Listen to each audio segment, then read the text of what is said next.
এই আগুন লাগার ঘটনায় এরা সবাই কিন্তু হচ্ছে মজাটা নিচ্ছে সবাই।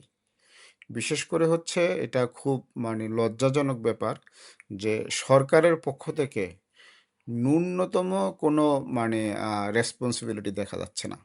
বিশেষ করে ধরেন আগুন লাগার পরে উপদেষ্টারা ছুটে যাওয়া বা হচ্ছে একটা যে উদ্বেগ উৎকণ্ঠা থাকা, ব্যবসায়ীদেরকে একটা আশ্বাস দেওয়া, যারা ক্ষতিগ্রস্ত হয়েছে তাদের পাশে দাঁড়ানো, ব্যাপারটা নাই। মানে লাস্ট বিশেষ আপনি করে বলছেন যে সরকার, সেনাবাহিনী সবাই জড়িত। কার সবাই, বিরুদ্ধে? সবাই মানে সবাই জড়িত আমি এটা সেটা বলব না আরকি। আচ্ছা। আমি বলব যে সবাই আ মানে এটা থেকে আ সুবিধা নিচ্ছে আরকি। মানে ফলে সুবিধাটা কি? যেমন সরকারের তো একটা বিব্রতকর অবস্থা। তার দেশে আগুন সরকার লেগে বিব্রত যাচ্ছে। হচ্ছে না। সরকার সরকার মানে খুবই আমোদে মুডে আছে। কারণ হচ্ছে আপনার এই ধরনের একটা আগুন লাগার ঘটনায় মিরপুরে ১৬ জন নিহত হইছে। ১৬ জন শ্রমিক।